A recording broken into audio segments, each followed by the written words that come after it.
Hello students. तो कैसे हैं मेरे जीनियस मेंटर क्लास में आप सभी का स्वागत है। आज हम आपके लिए लेके आए हैं क्लास 9 का chapter number 1 matter in our surrounding का लास्ट लेक्चर, मतलब लेक्चर नंबर 8। इससे पहले वाले लेक्चर्स में भी हमने क्या किया था, लेक्चर नंबर 6 और लेक्चर नंबर 7 में हमने एनसीईआरटी क्वेश्चंस डिस्कस किए थे। मैंने कहा था इसके आगे जो क्वेश्चंस बचे हुए हैं, जिस टाइप के क्वेश्चंस बचे होंगे वो हम नेक्स्ट लेक्चर में करेंगे। तो आज हम एनसीईआरटी के आगे वाले क्वेश्चंस को अच्छे से डिस्कस करेंगे। हाँ जी, जितने क्वेश्चंस डिस्कस करोगे, जितने क्वेश्चंस की प्रैक्टिस करोगे, उतने ही आपके स्ट्रॉन्ग कॉन्सेप्ट होते चले जाएंगे, है ना।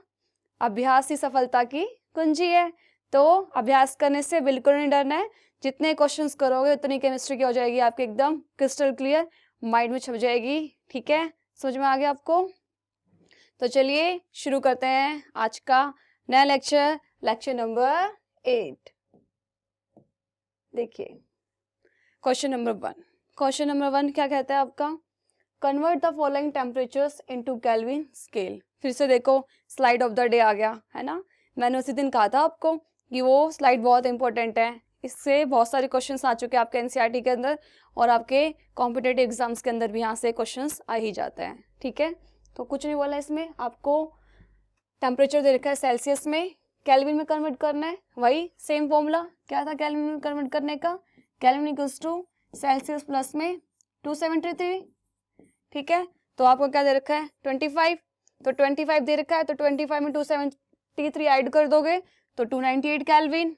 373 डिग्री सेल्सियस दे रखा है, उसमें 273 ऐड कर दोगे तो 646 केल्विन आपका आंसर आ जाएगा। सिंपल, क्या करना था आपको, सेल्सियस में टेम्परेचर दे रखा था, उसको आपने केल्विन में कन्वर्ट कर दिया है।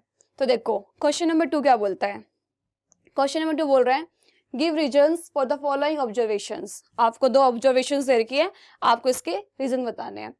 Naphthalene balls disappear with time without leaving any solid. ठीक है, उसने बोला कि जो हमारे पास नेप्थलीन की बॉल्स होती है वो डिसअपियर हो जाती है कुछ टाइम बाद। है ऐसा क्यों होता है बताओ। ये कॉन्सेप्ट हमने पढ़ा था जब मैंने आपको सब्लिमेशन के बारे में बताया था, है ना। सब्लिमेशन क्या होता है, जब सॉलिड डायरेक्ट गैस में कन्वर्ट हो जाती है उसको सब्लिमेशन बोलते हैं। मैंने इसका एग्जांपल लिया था यही नेप्थलीन बॉल्स का। नेप्थलीन बॉल्स पता है आपको, जो आप अपने कपड़ों में रखते हो, है ना। जब आप रखते हो उस कपड़ों में, जब उसको आप कपड़ों में रखते हो तब वो बॉल्स होती है ना, सॉलिड फॉर्म में होती है। कुछ टाइम बाद आप जब कहीं घूमने जाते हो, जब अपने कपड़े निकालते हो, अपने नए कपड़े, तो देखते हो कि वो बॉल्स तो वहाँ पे नहीं है, तो वो क्या होती है, बॉल्स गैसेस फॉर्म में कन्वर्ट हो जाती है, अपने आप को क्या कर लेती है, वेपर फॉर्म में कन्वर्ट कर लेती है। ठीक है, तो इसका आंसर क्या हो गया, सब्लिमेशन। ठीक है, naphthalene shows the property of sublimation. Evaporation of naphthalene take place easily. ठीक है, उसको जल्दी जल्दी इवेपोरेशन हो जाता है, वो जल्दी क्या जाते हैं, वेपर्स बन जाता है नेप्थलीन की balls. So it disappears during course of time without living a solid. तो टाइम के साथ वो पूरा का पूरा क्या हो जाता है, डिसअपियर हो जाता है, और वहां पे कोई बॉल नहीं बचती है। क्लियर हो गया। बी पार्ट क्या बोलता है, we can get the smell of perfume sitting several metres away. ठीक है, आप बहुत दूर बैठे होते हो फिर भी आपको परफ्यूम की स्मेल आ जाती है। जैसे मैंने परफ्यूम लगाया, मेरे साथ में जो इंसान खड़ा है, जो बंदा खड़ा है, उसको तो परफ्यूम की स्मेल आएगी, जो मेरे साथ थोड़ी बहुत दूर खड़ा है मेरे से, उसको भी परफ्यूम की स्मेल आएगी। ठीक है, ऐसा क्यों होता है, जो परफ्यूम क्या है, गैस के पार्टिकल्स हैं। जो गैस के पार्टिकल्स होते हैं वो क्या करते हैं, रैंडम मोशन करते हैं, उनके बीच में स्पेस ज़्यादा होता है, स्पेस ज़्यादा होता है, वो बहुत दूर तक फैल सकते हैं, उनको जितनी जगह दोगे उतनी जगह में फैलते रहेंगे। ठीक है, वो क्या करते हैं, बहुत जल्दी डिफ्यूज होते हैं, बहुत जल्दी जल्दी फैलते हैं, इस वजह से परफ्यूम की स्मेल बहुत दूर तक भी आ जाती है। समझ में आया आपको ये पॉइंट। तो बस ये लिखा है, perfume vaporize very fast and its vapors diffuse into air easily. That's why we can smell perfume sitting several meters away. ठीक है, जो परफ्यूम के वेपर्स होते हैं वो बहुत जल्दी जल्दी फैल जाते हैं एनवायरमेंट के अंदर, इसलिए हमको उसकी स्मेल दूर तक भी आती है। क्लियर हो गया पॉइंट। क्वेश्चन नंबर 2 क्लियर हो गया सबको। Okay, question number 3। Question number 3 क्या बोलता है, arrange the following in increasing order of forces of attraction. ठीक है, हमें ये जो लिस्ट दी हुई है, वाटर, शुगर, ऑक्सीजन, इसको क्या करना है, हमें फोर्स ऑफ अट्रैक्शन के बेसिस में इंक्रीजिंग ऑर्डर में इनको लगाना है। ठीक है, force of attraction between the particles. अब देखो क्या क्या बोला इसने, वाटर,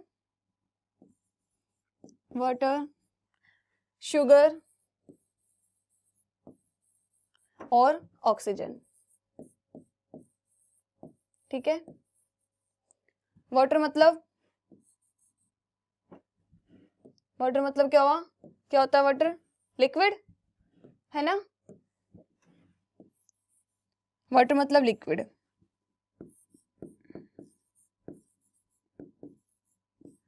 शुगर मतलब सॉलिड, सॉलिड होती है हमारी शुगर।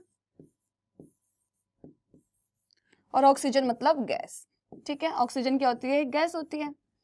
आपके पास समझ में आ गई, वाटर लिक्विड है, शुगर सॉलिड है और ऑक्सीजन गैस है। हमें पता है जो लिक्विड होता है, चलो यहाँ सॉलिड से स्टार्ट करती हूँ। जो हमारे पास सॉलिड होता है, सॉलिड के जो पार्टिकल्स होते हैं वो बहुत पास पास होते हैं, उनके बीच में स्पेस नहीं होता, है ना। उसके जो पार्टिकल्स होते हैं एकदम पास पास होते हैं, उनके बीच में स्पेस नहीं होता। और जिनके बीच में स्पेस नहीं होता तो वहां पे क्या होता है, फोर्स ऑफ अट्रैक्शन सबसे ज्यादा होता है। तो जो सॉलिड के पार्टिकल्स होंगे उनके बीच में फोर्स ऑफ अट्रैक्शन क्या होगा, मैक्सिमम होगा, ठीक है। तो यहाँ पे फोर्स ऑफ अट्रैक्शन सॉलिड के अंदर क्या हो गया, मैक्सिमम हो गया, ठीक है। अब आती है वाटर की बारी। वाटर के अंदर जो पार्टिकल्स होते हैं वो थोड़े से सॉलिड से थोड़े थोड़े खुले खुले होते हैं, है ना, थोड़े थोड़े खुले होते हैं। तो मतलब यहाँ पे फोर्स ऑफ अट्रैक्शन होगा पर सॉलिड से कम होगा, ठीक है। तो यहाँ पे क्या होता है, लेस फोर्स ऑफ अट्रैक्शन, ठीक है, लेस फोर्स ऑफ अट्रैक्शन। अब आ जाती है गैसेस की। गैसेस के पार्टिकल बहुत दूर दूर भाई, नाम मात्र क्या होता है इनके अंदर, फोर्स ऑफ अट्रैक्शन होता है ना, नेग्लिजिबल बोल सकते हैं। तो अब बताओ किसके अंदर सबसे ज्यादा फोर्स ऑफ अट्रैक्शन किसके अंदर आएगा, शुगर के अंदर। पहले नंबर में जीत जाएगा शुगर, फिर वाटर, देन ऑक्सीजन, ठीक है। तो इसकी सीक्वेंस आ गई, शुगर के अंदर सबसे ज्यादा फोर्स ऑफ अट्रैक्शन होगा, फिर वाटर और फिर ऑक्सीजन। क्लियर हो गया क्वेश्चन, अच्छे से समझ में आ गया। बढ़ू आगे, ठीक है। Question number 4। क्वेश्चन नंबर 4 क्या बोलता है, what is the physical state of water at 25 degree Celsius, 0 degree Celsius and 100 degree Celsius.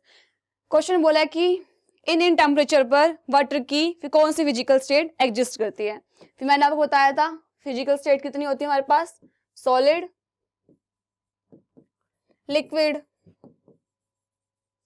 And gas, ठीक है। और वाटर की सॉलिड फॉर्म कौन सी होती है, वाटर की सॉलिड फॉर्म आइस, और लिक्विड फॉर्म वाटर, और गैसेस फॉर्म वेपर, ठीक है। क्लियर हो गई बात।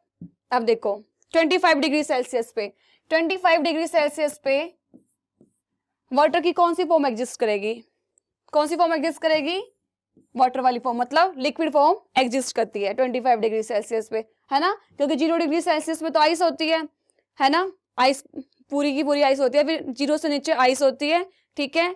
और 0 से ऊपर जो होगी वहां पे लिक्विड फॉर्म, और 100 से ऊपर क्या होगी हमारे पास, वेपर फॉर्म एग्जिस्ट करती है, मतलब गैसेस फॉर्म एग्जिस्ट करती है। अब 0 डिग्री सेल्सियस पे देखो क्या होता है, 0 डिग्री सेल्सियस पे बर्फ बननी शुरू हो जाती है ना, इससे नीचे बर्फ होती है। पर 0 डिग्री पे दोनों फॉर्म एग्जिस्ट करेगी, सॉलिड फॉर्म भी, मतलब आइस भी होगा और वाटर भी होगा, ठीक है। तो हमारे पास जो 0 डिग्री सेल्सियस है उसमें आपकी सॉलिड और लिक्विड दोनों की दोनों फॉर्म क्या करेगी, आपकी एग्जिस्ट करेगी, ठीक है। बी पॉइंट भी हो गया, ए पॉइंट भी हो गया। सी पॉइंट बोलता है 100 डिग्री सेल्सियस पे। 100 डिग्री सेल्सियस पे क्या होता है, मैंने बताया था आपको 100 डिग्री सेल्सियस पे क्या होती है, बॉइलिंग शुरू होती है। अब बॉइलिंग शुरू होने का मतलब ये थोड़ी ना है कि सारा का सारा पानी वेपर फॉर्म में बन गया, नहीं।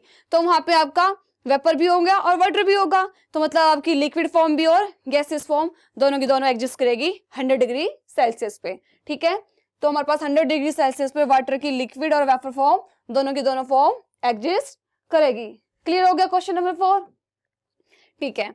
आगे बढ़ते हैं क्वेश्चन नंबर 5। क्वेश्चन नंबर 5 क्या बोलता है, give 2 reasons to justify water at room temperature is liquid. हमें बताना है कि जो वाटर है रूम टेम्परेचर पे क्या है, लिक्विड है। तो देखो नॉर्मल सी बात है, लिक्विड की प्रॉपर्टी बता दो तो जस्टिफाई हो जाएगा। Water at room temperature is liquid because it has fluidity and has definite volume no definite shape, ठीक है। लिक्विड की प्रॉपर्टी बता दी इसने। लिक्विड की प्रॉपर्टी क्या होती है कि वो क्या होता है, फ्लो करता है एंड हैज डेफिनेट वॉल्यूम, उसका डेफिनेट वॉल्यूम होता है पर डेफिनेट शेप नहीं होती, उसको जिस कंटेनर के डालोगे, जिस कंटेनर के अंदर डालोगे वो उसी की शेप ले लेता है। क्लियर हो गया। बी पॉइंट, बी पॉइंट क्या बोलता है, एन आयरन अलमीरा is a solid at room temperature. बताओ भाई इसका रीजन। अब सॉलिड है, सॉलिड की प्रॉपर्टी बता दो। सॉलिड की प्रॉपर्टी क्या होती है, वो हार्ड होता है, रिजिड होता है ना, उसकी फिक्स शेप होती है, वो कंप्रेसिबल नहीं है, तो भाई इसलिए वो सॉलिड है। तो सिंपल, एन आयरन अलमीरा is a solid at room temperature because it is rigid and has definite shape. उसकी डेफिनेट शेप है और वो क्या है, रिजिड है। और रिजिड क्या होते हैं, जो अपनी शेप चेंज ना होने दो। ठीक है, तो क्वेश्चन नंबर 5 आपको क्लियर हो गया, समझ में आ गया। चलिए आगे बढ़ते हैं।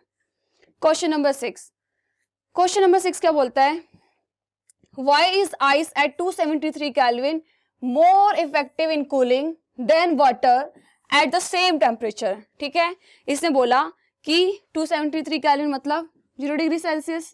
ठीक है, 273 केल्विन मतलब होता है 0 डिग्री सेल्सियस। और मैंने बोला था आपको 0 डिग्री सेल्सियस कौन सा टेम्परेचर होता है, फ्रीजिंग वाला, है ना, फ्रीजिंग होता है। ठीक है, तो अब एक बात बताओ मुझे, इसने बोला क्वेश्चन कि 273 केल्विन के अंदर जो बर्फ वाली फॉर्म होती है, मतलब आइस होती है, वो ज्यादा कूल करती है और वाटर कम करती है, क्योंकि मैंने कहा 0 डिग्री सेल्सियस से दोनों फॉर्म एग्जिस्ट करती है, आइस भी और वाटर भी।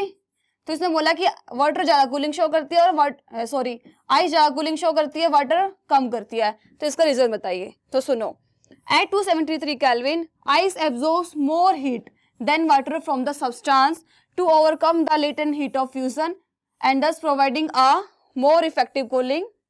ठीक है, इसने बोला कि जो आइस है ना वो सब्सटेंस से ज्यादा एनर्जी एब्जॉर्ब करती है। ठीक है, जितनी ज्यादा एनर्जी एब्जॉर्ब होती है उतनी ज्यादा कूलिंग होती है, आपको पता है, इवेपोरेशन के अंदर पढ़ते हैं हम।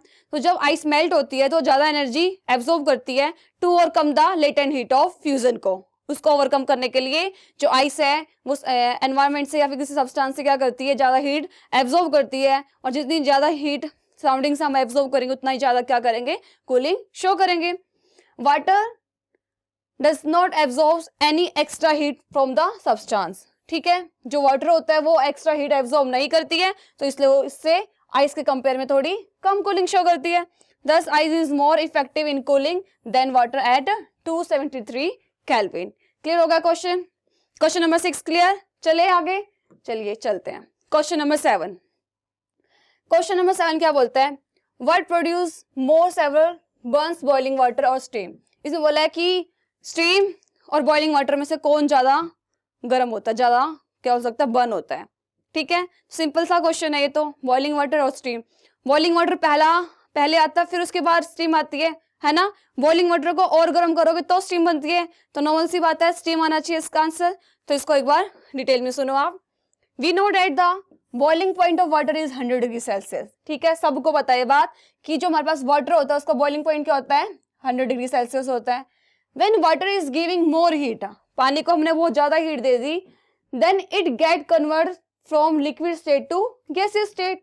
ठीक है, हमने पानी को और बहुत ज्यादा हीट दे दी तो वो लिक्विड फॉर्म से कहाँ चले जाएगा, गैसियस फॉर्म में चला जाएगा। ठीक है, the gaseous state of water is called steam.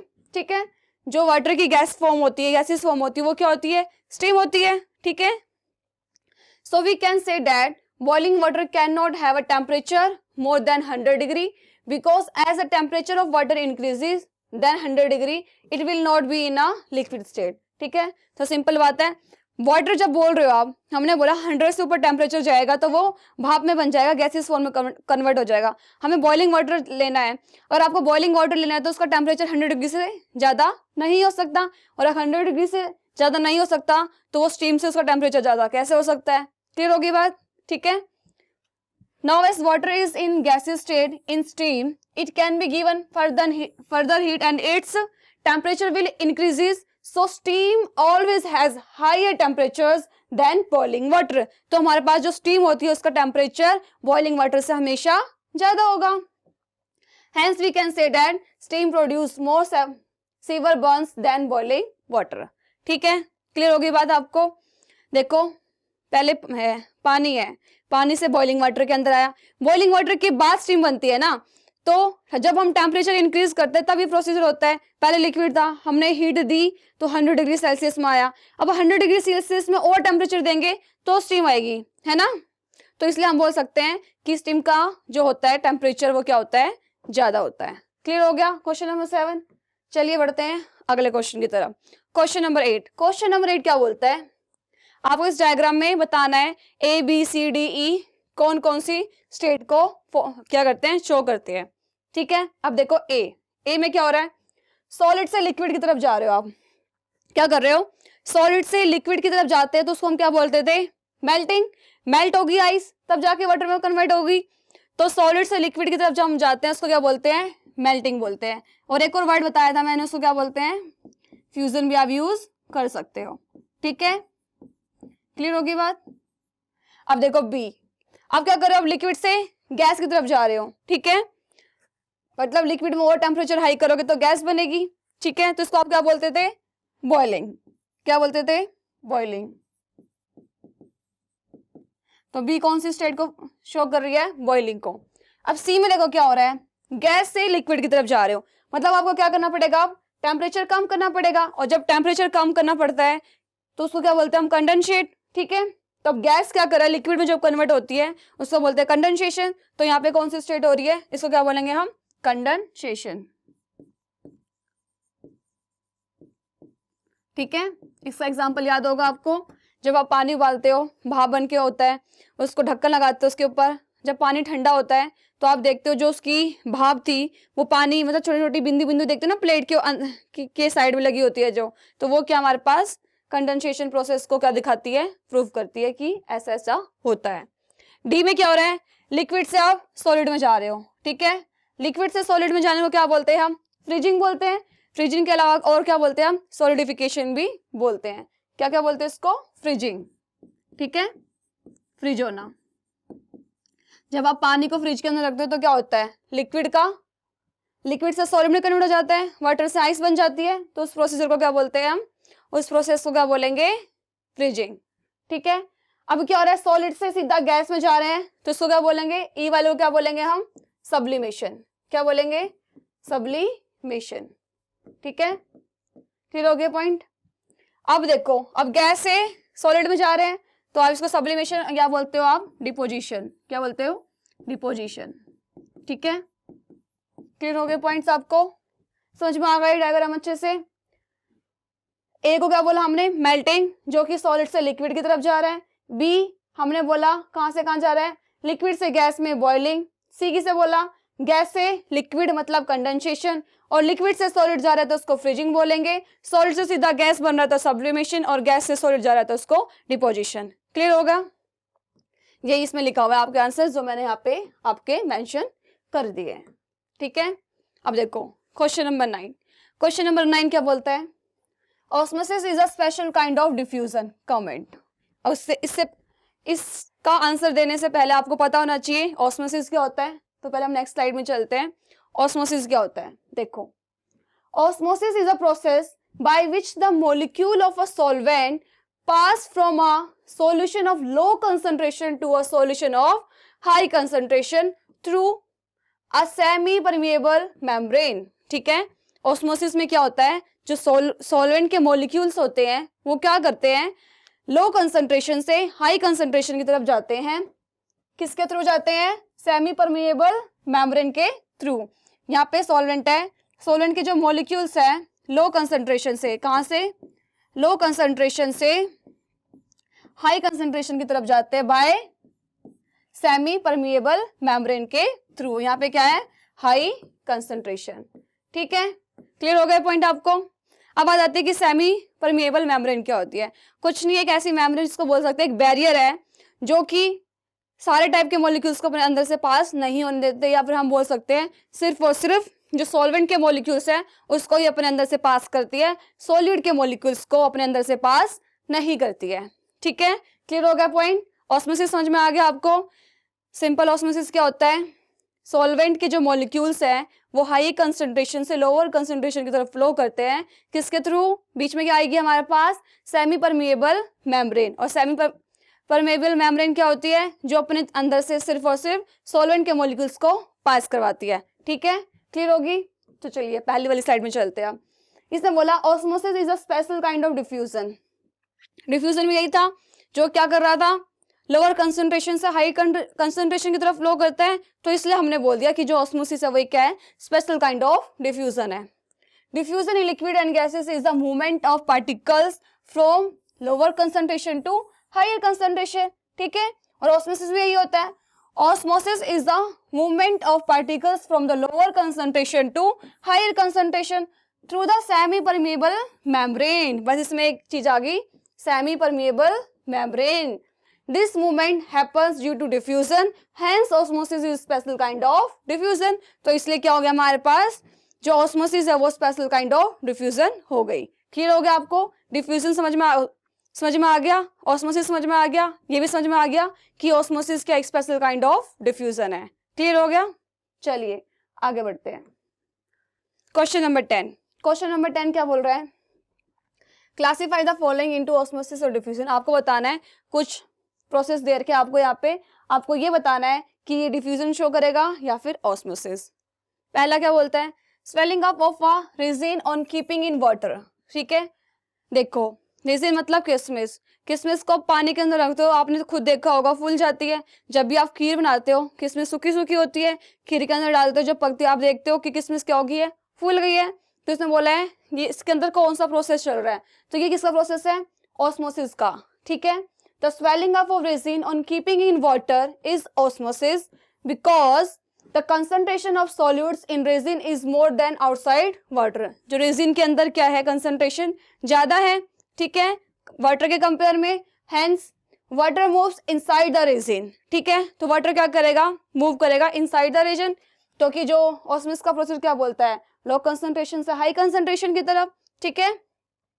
तो जो हमारे पास रेजिन है उसके अंदर कम कंसंट्रेशन है और बाहर रेजिन के अंदर ज्यादा कंसंट्रेशन है और बाहर कम कंसंट्रेशन है, तो बाहर का पानी रेजिन के अंदर घुस जाएगा, मतलब कि लो कंसंट्रेशन से हाई कंसंट्रेशन की तरफ फ्लो करेगा। इसलिए हम क्या बोल सकते हैं कि जो हमारे पास जब हम किशमिश को पानी के अंदर रखते हैं तो वो क्या हो जाती है, फूल जाती है, ठीक है। बी पार्ट क्या बोलता है, shrinking of grapes kept in thick sugar syrup, ठीक है। चीनी का घोल होता है, ठीक, बहुत सारा चीनी का घोल बना लिया, उसके अंदर आपने अंगूर रखे, तो आप बोल रहे हो कि जो अंगूर है वो क्या हो जाते हैं, श्रिंक हो जाते हैं, है ना। आपने सुना होगा इस प्रोसीजर के बारे में कि जो हमारे पास अंगूर होता है उसके अंदर पानी के अंदर आप चीनी के पानी के घोल, मतलब बहुत सारी चीनी डाली, उसके घोल के अंदर आप इसको डाल दोगे, जिसको हम चाशनी बोलते हैं, तो क्या होगा, जो अंगूर है वो क्या हो जाएंगे, श्रिंक हो जाएंगे। ऐसा क्यों होता है, देखो thick sugar syrup has more solutes in it than grapes.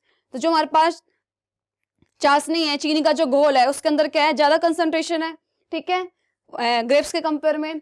Hence water moves out of grapes from lower concentration to higher concentration, hence grapes shrink, ठीक है। तो कुछ नहीं बोला मैंने, सिंपल सा कि जो शुगर है वहां पर ज्यादा कंसंट्रेशन है और जो ग्रेप्स है उसके अंदर लो कंसंट्रेशन है, तो ग्रेप्स क्या करेंगे, लोअर कंसंट्रेशन से हाई कंसंट्रेशन की तरफ जाएंगे, तो ग्रेप्स का पानी क्या हो जाएगा, वो भी बाहर की तरफ मूव करेगा, और जो अंगूरों का पानी उसमें से निकल गया तो अंगूर क्या हो जाएंगे, पिचक जाएंगे, श्रिंक हो जाएंगे, ठीक है।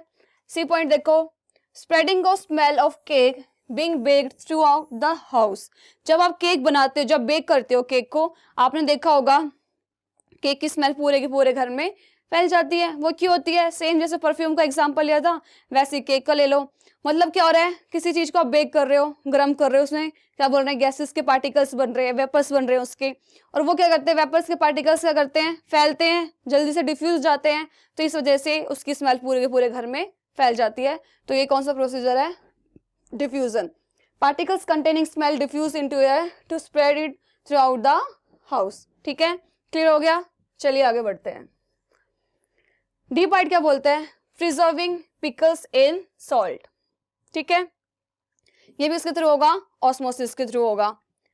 इसने क्या बोला कि जब हम अचार बनाते हैं, आपने देखा होगा जब आम का अचार बनाते हैं तो लोग घरों में क्या करते हैं, पहले उसमें नमक डालते हैं। क्यों डालते हैं, ताकि उसमें से सारा का सारा पानी, अचार में से सारा पानी निकल जाए, ठीक है। वो पानी क्यों निकालते हैं, क्योंकि उसके अंदर पानी बचेगा तो अचार को खराब करेगा, मतलब पानी आएगा, मॉइस्चर आएगा, तो क्या होगा, अचार ऑक्सीडाइज हो जाएगा, और ऑक्सीडाइज हो जाएगा तो वो खराब हो जाएगा, ठीक है। इसलिए हम उसके अंदर क्या डालते हैं, नमक डालते हैं, जो कि क्या करता है, बचा के रखता है अचार को, ठीक है।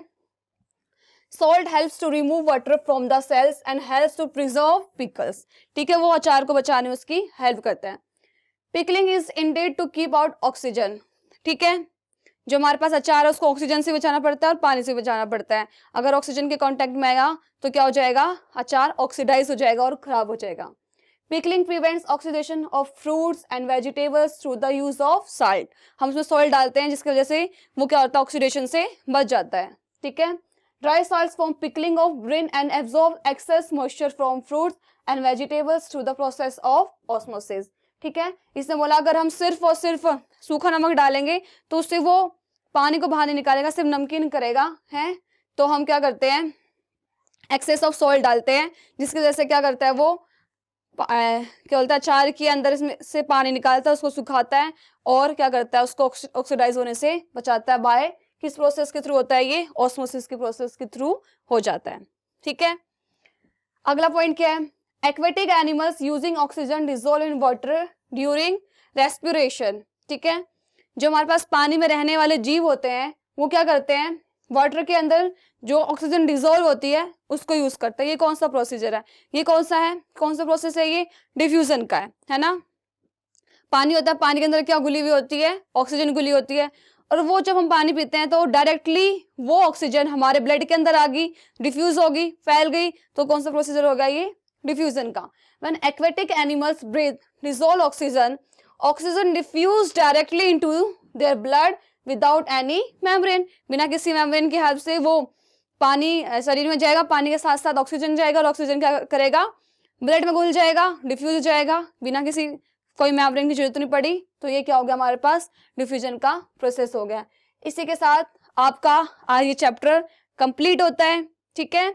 मैंने आपको मैटर इन सराउंडिंग के अंदर सबसे पहले व्हाट इज मैटर बताया था, इंट्रोडक्शन बताया था, उसका डेफिनेशन बताई थी एक प्रॉपर, फिर मैंने मैटर की प्रॉपर्टीज बताई थी डिफरेंट एक्टिविटीज के साथ, करेक्टरिस्टिक्स बताए थे, फिर हमने स्टेट्स ऑफ मैटर पढ़ा था, सॉलिड लिक्विड गैस को डिटेल में पढ़ा था, उनकी प्रॉपर्टीज को अच्छे से एक्सप्लेन किया था। उसके बाद हमने इंटरकन्वर्जेंस ऑफ मैटर ऑफ स्टेट पढ़ा था, उसके अंदर हमने क्या क्या चीजें पढ़ी थी, melting, boiling, condensation, sublimation, freezing, ये सारी चीजें हमने पढ़ी थी। डिफ्यूजन को अच्छे से एक्सप्लेन किया था हमने, है ना। इफेक्ट ऑफ प्रेशर देखा था हमने, इफेक्ट ऑफ टेम्परेचर देखा था हमने। इसके अलावा हमने इवेपोरेशन को अच्छे से पढ़ा था। इवेपोरेशन के अंदर भी फैक्टर्स अफेक्टिंग इवेपोरेशन, और हमने देखा था इफेक्ट जो इवेपोरेशन है वो कूलिंग कॉज करती है, इसको भी हमने डिटेल में डिस्कस किया था। इसके बाद मैंने आपको कुछ इंपॉर्टेंट टर्म्स समझाई थी, ठीक है, जो आपके क्वेश्चंस में अप्लाई होने वाली थी। और उसके बाद मैंने आपको 3 लेक्चर के अंदर एनसीईआरटी के सारे क्वेश्चंस और उसके अलावा भी इस चैप्टर के अंदर जितने जिस टाइप के क्वेश्चंस बनते थे वो सारे के सारे कवर हो चुके हैं। अब आपको कुछ नहीं करना है, जितना आज तक करवाया है उसको अच्छे से रिवाइज करना है। 1-2 बार उसको आप रिवाइज करोगे तो आपके केमिस्ट्री दिमाग में तो सबके होती है, जहन में होनी चाहिए, तो आपकी केमिस्ट्री एकदम जहन में आ जाएगी। ठीक है, केमिस्ट्री को फील करके पढ़ना है। तो आप सब अच्छे से मन लगा के पढ़िए, इस चैप्टर को रिवाइज करिए, याद करिए, क्वेश्चंस की भर भर के प्रैक्टिस कीजिए। हम मिलते हैं नेक्स्ट लेक्चर में और नए चैप्टर के साथ। ठीक है, thank you so much, thank you my genius, thank you.